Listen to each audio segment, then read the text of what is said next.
here we go. Welcome back to Nick Lenz's Comic Corner, classic, lesser known classic. This episode number 3143, Doubleshot 3037. Now, basically, these two books are really good. Now, this first one here is going to be the last one review for this one that I can get on this app. The other one is going to be a collection. And this being Ultimate Spider-Man, Volume 8, Cats and Kings, written by Brian Michael Bendis, art by Mark Bagley. Why is this the last one to get on here? Well, because they had the Volume 10. You're saying, why don't you read Volume 10? Because I have technically reviewed those already. In the Ultimate Spider-Man Ultra Collection books 5 and 6, which contain the issues that those two books have. And this book here is the last one. And you see the cover like, oh, I see Spider-Man, I see Black Cat, and who's the girl in black? That is Ultimate Elektra. No, this is not her debut. She made her debut in the Ultimate Spider-Man Super Special, which was collected in Ultimate Marvel Team-Up. Yes, that was her debut appearance. And after that, she had two miniseries, Ultimate Daredevil Elektra, Ultimate Extra, and then she appeared in like two stories, Amazing Spider and Ultimate Spider-Man, where the second one I'll discuss this at our point because, oh, and like in 616, she's basically assassin for the Kingpin. Yep.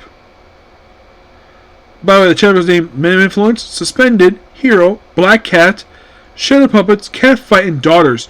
Black Cat in this universe is older than Peter Parker. She doesn't know about the fact that he's actually younger than she is until a bit later. Also, by the way, it's revealed later on that the platinum blonde hair she has is a wig. In 616, that's her natural hair color. Issue opens up with Spider-Man not swinging into the city. They actually did it for the cover. Here he just flopping around. And then we have people working for the Kingpin. Just take the guns out and shoot. Just basically just fire the guns off for no reason. It's the Enforcers.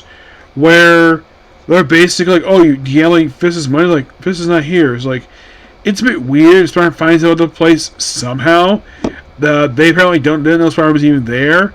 And he whips everybody. By the way, this is the first thing the Enforcer has been seen since the second story arc of the series. And then we've seen Kingpin. He's back in the country.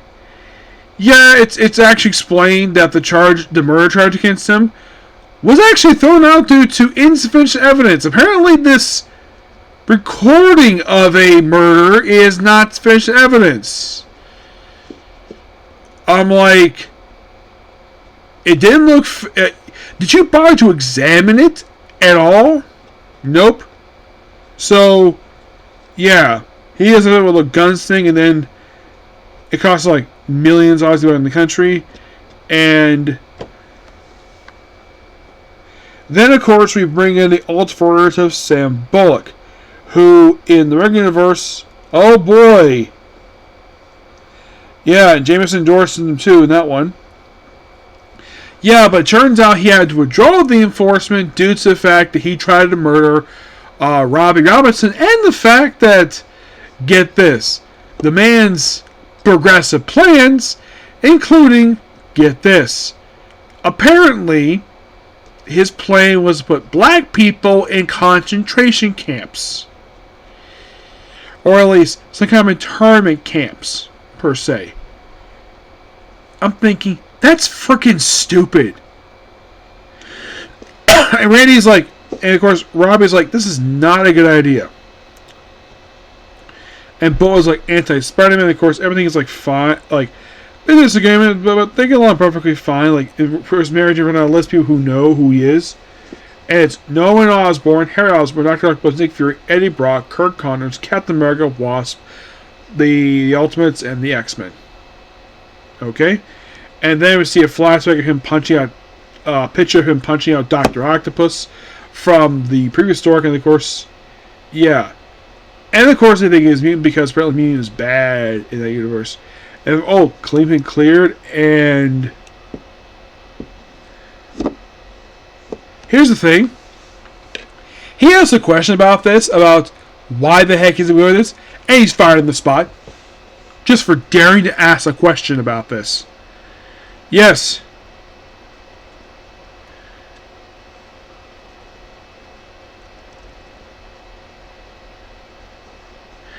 And Jameson acting completely irrational, fires, and apparently doesn't recognize the fact he's actually Peter Parker. Like, why the heck act this way for? You completely forget who he is. Yep. So, he keeps his hypnotists because they're actually his property. And he points to something, he's like, you know what? That's too low. Is that what I said? All I asked you was a question. I wasn't yelling at you. Yeah, I wasn't yelling or being anything but polite. I asked you a question. You're older man of experience. Experience. I would ask you a question about something I didn't know the answer to. And instead answer the question because I guess you don't like the answer. You like the answer you had. You fire me. I guess that's okay. I mean, you fire her for one reason. But don't give me. It's not what I said. It's how I see it. I asked a question and you fired me. And now you're double fired. Get it out. You don't want to security? Try it, teenagers. And those of you now, every time you lose an arm, you fired a part of the person? I'm not having this discussion. Jonah, I've lived for 20 years. I know kids running the money. You hold this here Scotch tape and you take out the bright young man and be forgetting his knowledge. I look better when you're drunk. I'm going home. Yep, he gets fired for daring to ask about the Kingpin. And so, he tries to pay his fifth to Kingpin. And the Kingpin apparently reinforces windows with safety glass. They don't say safety glass. But yeah, it doesn't break. It's technically safety glass. Because he says, call me. Punch the glass. He laughs. It's like, come out here and face me.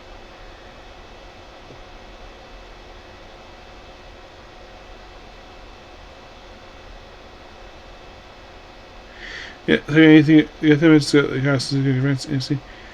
about Will Smith be allowed to walk around like he didn't kill somebody? What's in your mind? How is it to walk around like he didn't kill somebody? That's what the court said.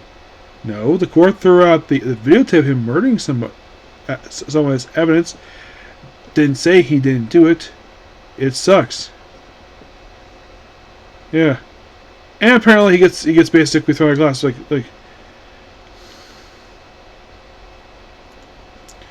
He gets suspended.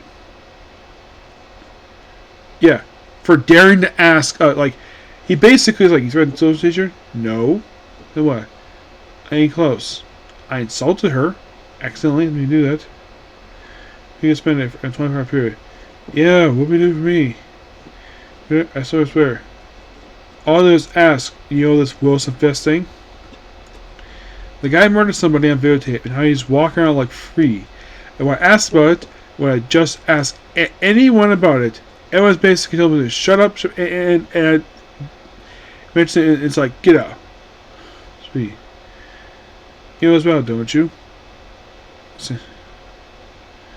Murder in jail, like, sweet.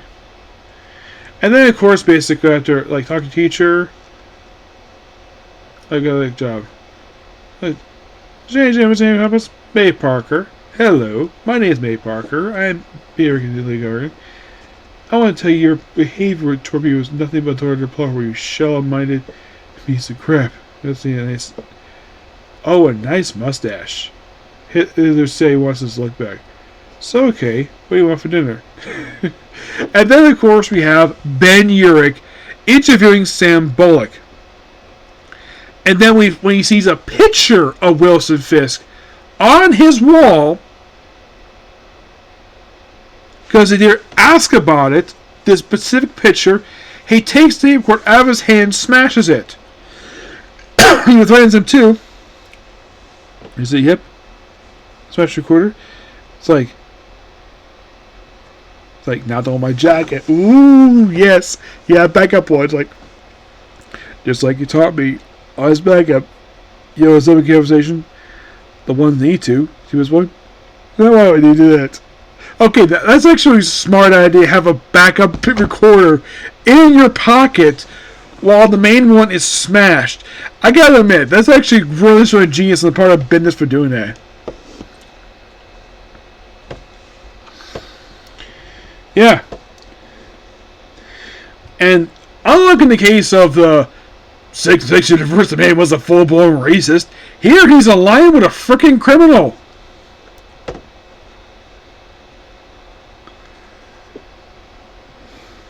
Oh yeah, this is their side conversation. Like, this is him, and of course, basically, like, then the enforcers decide to pay him a visit at the Daily Bugle. Take out his driver. Yes, the enforcers. Yes, the enforcers show up at the Daily Bugle. Excuse me, I should point out, Frederick Frostwell, the big man, actually worked for Daily Bugle. In his day appearance, he was revealed to be the big man by finding shoes and a voice changer in the trunk of his car. Now, I think Stanley may not know a process called a search warrant, because last time I checked, you're supposed to get a search warrant for something like that, and he's arrested on the spot. And because he's being threatened by that, because he was enforcing Sam Bullock, and he's going to withdraw his basically support, because of the fact the guy is supported by the Kingpin. And so Spider-Man shows up, beats him up, and of course also he gets their names. By the way, he takes out his phone, his flip phone, and does a voice recording thing. I'm like, well, he works for papers. Of course, basically, he would know something like that. He would not have a tape recorder like a little recorder like Ben Yarrick does. But I gotta admit, this is actually on the spot thinking. And he records the entire conversation. He remembers their names. Like, how long work for Mr. Elizabeth Kingpin? What are you doing? You said earlier you said the Kingpin stayed here to rough me up, so I wouldn't change my endorsement of Sam Bullock. My question for you is along with Kingpin. You serious with this? What's Kingpin's interest in Sam Bullock's candidacy? Yeah, you're gored here, man. Yep, and then of course Spider-Man gives Ox a wedgie. Yep. After beating up, Ox fell on a car, even hit the windshield back and said, ouch. Well, I'm here, thank you. That's so hard, yes. What's this? You recorded this? I reported this newspaper story. You're something. He does answer the question why I wear a mask. And then finally security shows up. What the heck took you guys so long? Oh my god, Miss Jameson, right there? You heard shots. Oof. By the way, guys, seriously, I'm Breck at the team. What? We suck. We do not. Oh, yes, we do. Yep, and then basically Jameson has a conversation. Reveals also that in this universe, John Jameson's dead. His son's dead. Apparently died in a shuttle explosion. I'm like, that's interesting. I'm guessing this is probably not long after what happened with the Otis acting on the Columbia, where it exploded in the atmosphere. I'm guessing that's probably what the inspiration for this was. So basically, in a way, Peter is rehired by Jameson. And then we have a hilarious scene here of, get this. So we have Peter going to a restaurant where Kingpin is at, and he's basically chatting with him. Yes, while Kingpin's having dinner. He even made a joke like, you hit at me? He's like, seriously? Like, I find who you are. He's never seen your face. He doesn't know who the heck you are. And then he leaves. And look what Gloria does is funny. Now, next issue, we open up with the Chrysler building, and then we see a debut of the Black Cat. Yes, the Black Cat in the old universe. In the regular universe, she showed up to almost issue 200 Amazing Spider-Man. Well, there's a reason because she wasn't inside of it. So, she breaks in, knocks out some security cameras, goes to a vault safe, and opens it up after finding a key. So I open the door, he had to open the safe up. It's like, So then she opens up a drawer, pulls out this red file, and that opens up, and apparently inside is a tablet. You're thinking, oh crap, is this the light tablet from... Yeah, it's like, who does it belong to? They don't say this. Spider-Man starts chasing after like he's freaking Batman chasing a Catwoman. They chase her for a while, and of course Peter is somewhat distracted by this for a bit, and still okay. And of course, Peter and MJ making out. Then Aunt May basically shows up because her father is there. Yes, her father is there for some random reason. Actually, because he decided to read her diary. I'm like, doesn't that care about privacy? Oh, he doesn't freaking care.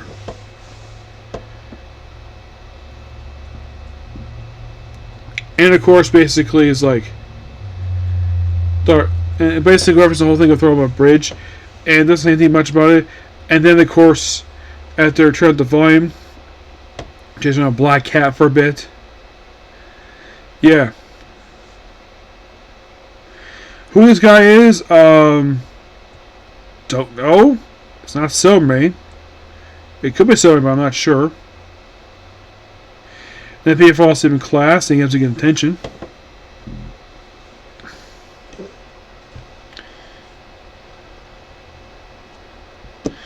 Then he gets a letter. Then he gets a letter from the Black Cat, who chats with this guy. Actually, then we have a boot, a hand. Turns out actually this is Elektra. Yes. And this Elektra is drawn by Mark Bagley. Like, she looks gorgeous. You think, wow, is that really Elektra? Yeah, that's Elektra. Yeah, and then of course, basically like, well, and then we have where Peter takes apart his mask. They have a small dinner. They dodge a scythe. Yes. Elektra shows up. Yes, Elektra's up. And then we see Wilson Fisk in a room in Fisk Tower where, get this, he's looking at a bed. It's actually revealed that in this bed is actually his wife, Vanessa Fisk, who's in a coma.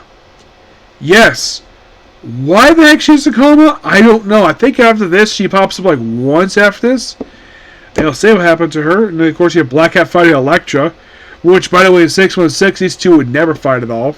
Not that I think. These two have never met. And of course, you have Spider-Man falling on... Yeah, Black Cat falling on Spider-Man. And, of course, Elektra brings out her scythe. They have Spider-Man himself fight Elektra. Something he did not do. Of course, he had the Adams Hotel, which that was quite interesting. I wonder if that's not New Adams. Of course, basically, he's able to stop falling off. He crawls back up, and then, of course, Black Cat and Elektra disappear. Saying she's like, not her father. Her father is Vincent Hardy, who is also a cat burglar as well. And then, of course, Aunt May gets a phone call from...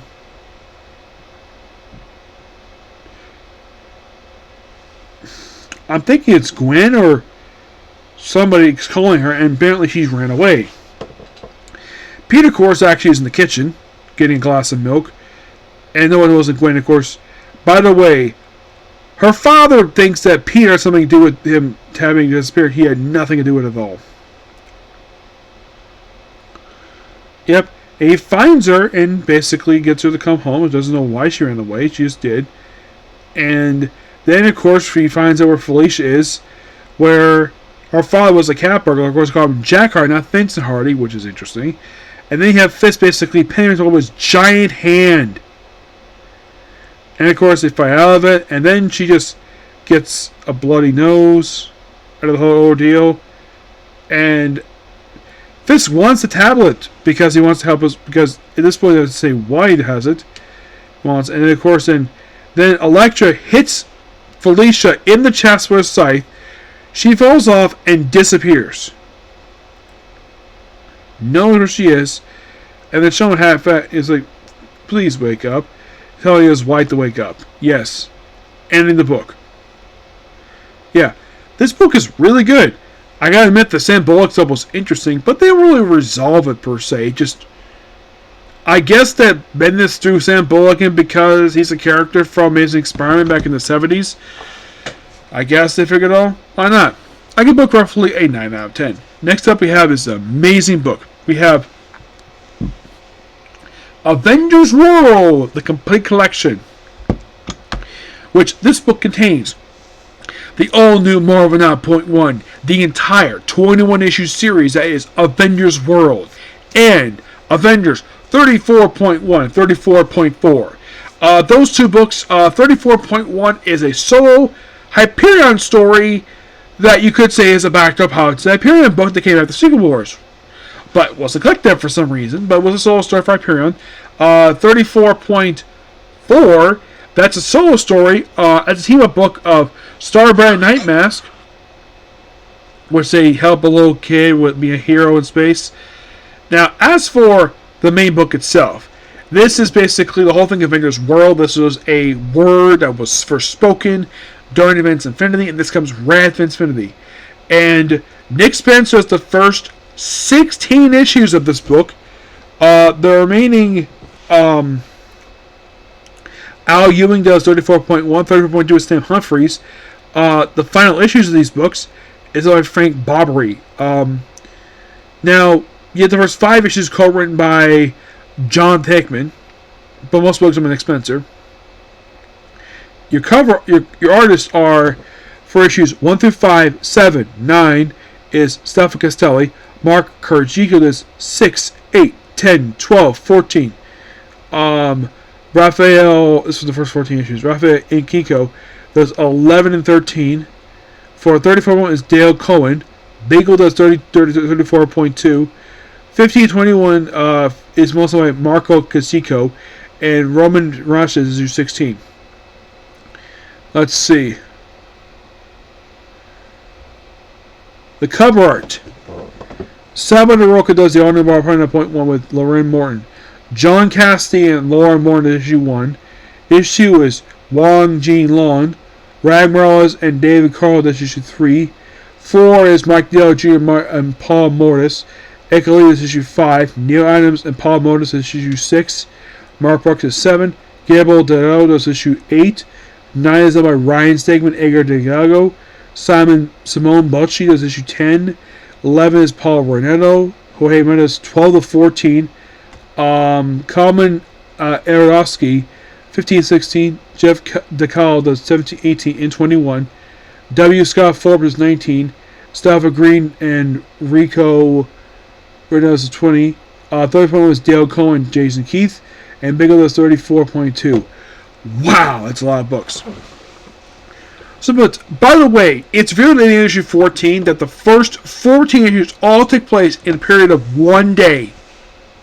Yep, and here's all the crazy stuff that happens over the course of this book. There is a team sent in Italy to battle a bunch of like City of the Dead, run the Euro Force led by the Black Knight, and one of the members of his group is the swordsman's daughter, who apparently her mother hated her father because he was a criminal, despite the fact he died a hero.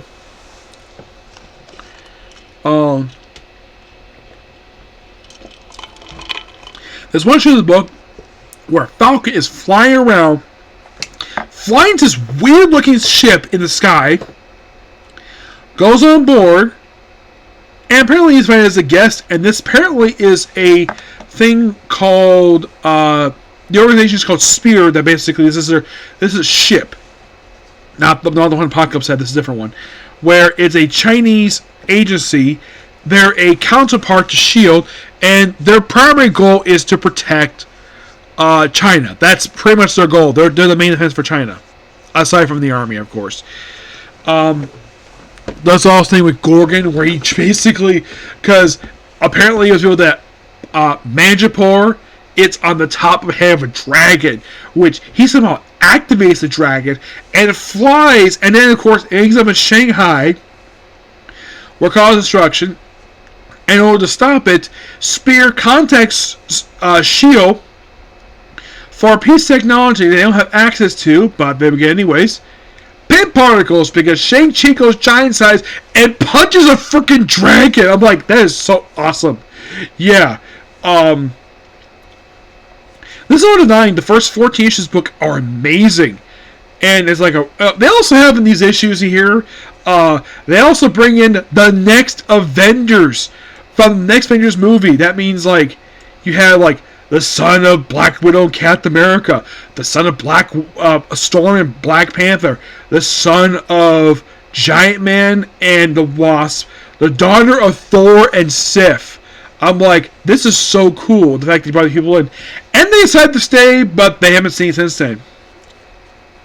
And of course, the Iliad is their base of operations. And of course, as a reference here to Secret Avengers, which Nick Smith was writing at this point in time, where they said the word revere. And then you have Cannonball and Sunsword's members get erased. Cannonball, during the course of the book, he's had, in the main Avengers book, he's had a thing for Izzy Smasher the whole time. And then during the course of the book, Izzy gets captured. She's basically brainwashed by AIM to become the messenger, and then she's freed by Cannonball, and as his reward for freeing her, he gets a kiss from her, and then it's revealed after the whole thing of that Avengers World thing wraps up, which is an amazing story. Not much wrong with it per se. Then we have this 2-part tie into Axis, where we have Doctor Doom assembling a team of Avengers to take on Scarlet Witch. And this is sort of an important tie-in, because at the end of this 2-parter, as a reward for stopping the Scarlet Witch, Doctor Doom revives Cassie Lang, who she died during Chosen Crusade, and she was brought back in this book. His way of basically apologizing to Scott Lang for having with his daughter. This probably was after the events of the FF book by that faction. And then the issues after this. Now, I've not previously reviewed these books before. The first 16 I have, thanks to, of course, the 3 trade paperbacks I own the Avengers World. Those are the highlights. Now, in the last, believe it or not, the last 5 issues of this book. So, in issue 16, it opens up with Izzy finding out she's pregnant. And then she's basically drafting to go back to Sheer Empire. Cannonball's not having the fact that the woman he loves basically over space, so the Starjammers are brought in, and he's up to space, where basically, like, they think he's like a threat, and of course, like, oh, he's a friendly, like, oh, he's your partner, and after, like, oh, he has to be vetted through the system of the Shi'ar, and then he fights off an alien saving the ship, and he's able to basically be an honor, and then he goes back to the world, where she gives birth to their son, Joshua. Yeah, this book actually, this was the first chronological appearance of Joshua, because he technically made his first appearance in the pages of Avengers. He's a character created by John Hickman, who, thank God Hickman remember this character exists, because a lot of the time, basically, after this, it almost seemed like that writers kind of forgot the character exists. Excuse me.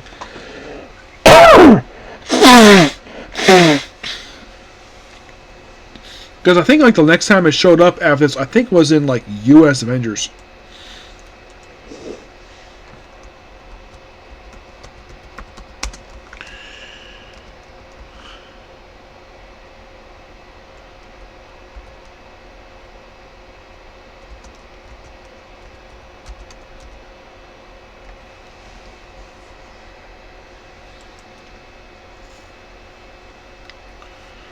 It was actually issue 17, excuse me, 17. Because,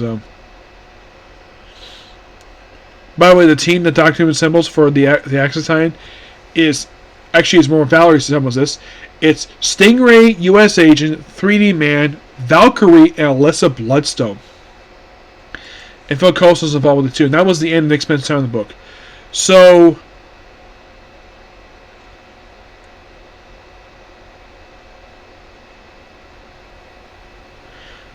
okay, his name is Josiah, but basically, yeah, his name after his awesome uncle. Yes. This was technically his first chronological appearance, maybe his first actual appearance in Avengers Volume 5, number 35. That was his first ever appearance. And pretty much that kind of explains how we got there with that. So you could say a lot of these mini-issues just basically sets up a lot of the stuff we see in Time Runs Out. For instance, of course, basically we see stuff with the Cabal for many issues, which the Cabal is made up of. This is not Norman Osborn's Cabal. This is basically Hickman's Cabal. Thanos, Proxima Knight, Clover's Glove, Black Swan, Terex the Light, and Maximus the Mad. Yes, Terex, he was definitely Herald Galactus, but after the events of Secret Wars, he died, and yeah, and a lot of this is basically like set up for it. Basically, it's shown in these issues. Basically, Sunspot buying out AIM from the. We also the first appearance chronologically of Sunspot's Avengers, which would comprise it at the time of Hyperion, Mindfall, Sunspot, and this team would basically later become the new Avengers under Al Ewing. Yes. And you have Hyperion joining the team with Mindfold. Basically, also, AIM has Monica Ramoshi, who is Scorpion's mom, and Scientist Supreme, who... Now, this character here made his first appearance in FF. He's a Hickman creation, FF number 1. That's where he first showed up. And at one point, he was basically had Dimmock immunity. This was explained in Nick Spencer's Secret Avengers book. The guy actually made a recent appearance in All New Venom. Yes, All New Venom. After no one had seen this guy since MODOK Head Games, which came out in 2021. Which all the book was just a MODOK side book by Pat Oswalt. But probably the first prop appearance is New Avengers 18. Mm-hmm. So yeah, we see the formation of the group that Al Ewing was summoned after Secret Wars.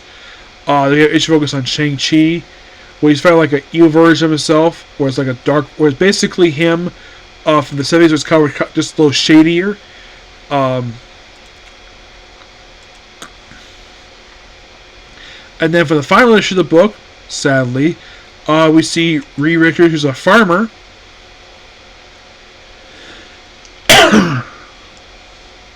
He only appears as one issue, and this leads into basically the very next book is stuff related to time runs out stuff. And I did enjoy this for this. Thanos will still continually appear even after Secret Wars. Oh, heck yes, he would. Heck, the guy's been dead several times. He's been killed by his own daughter, Gamora, came back, was briefly deemed an Eternal for some strange reason. I don't know why, but it was.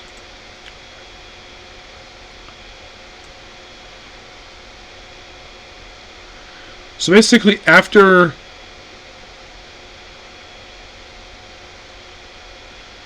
of course, Avengers World wrapped, of course, he's heavily featured in Secret Wars, where he briefly had a fight between him and Doctor Doom. He's also featured Ultimates as a prisoner after he was taken out in the early issues. Featuring Gamora. He's also had his own book afterwards by Donny Coates. Actually, first by Jeff Lemire, then Donny Coates. After that book wrapped up, then he was part of the Infinity Countdown and Infinity, where he died. He also had an mini series under Teenie Howard. Was part of the Eternals book throughout its whole run by Karen Gillian. And then he died again at the end of the book. Was up a little bit during like sort of AXA Judgment Day, Avengers Assemble. A little bit basically my main Avengers book. Apparently all over the place. It had recent miniseries. His most recent appearance to date was actually in Incredible Hulk A#1. That was released just last year as part of the whole Infinity Watch stuff. Yeah, but you could say his last prop appearance, not an annual, was actually in the Thanos miniseries. We'll discuss another time, but Namor, of course, still very much active. He's had many miniseries featured all the place. Proxima, well, she later featured like Black Order, the Thanos book where she got killed off, then she came back during No Road Home. But at least she was featured. And then of course, featured in the third volume of Thanos, Star. Her most recent appearance, she's basically been appearing in the book Phoenix by Stephanie Phillips. Yep, with the rest of the Black Order. She's like the main villain of that book. Black Swan, I think, is still with the... I believe she's still with the Black Order. It's interesting that she's still stuck in the 616 universe and never back to her own because... Yeah, and she was featured in Star. So basically, after this, she basically was featured in Secret Wars, Unworthy Thor, No Road Home, the Black Order miniseries, a handful of the opening issues of Guardians of the Galaxy, the Star miniseries, a couple of Avengers Beyond.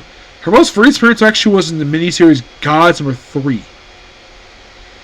Yes, believe it or not, that was what appeared as a hologram. You could say that the Avengers Beyond. Yep, Avengers Beyond was the most recent appearance to date. And that book came out just almost 2 years ago. Yeah. But as for Manga Rabachi, Scorpion's mom, I keep saying that because it's true. She also has a son, too, named Luca, who was mentioned in a special handbook.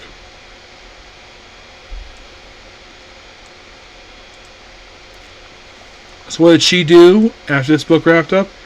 Well, she basically later appeared to Awesome Hulk for a handful of issues, popped up in one issue of Avengers, especially Unsolved Wasp, appeared as a recurring villain on top of Wasp briefly, Ravencroft, Head Games. Currently, she was recently featured in Iron Man. Yes, she was featured in the opening issues of the current volume of Iron Man.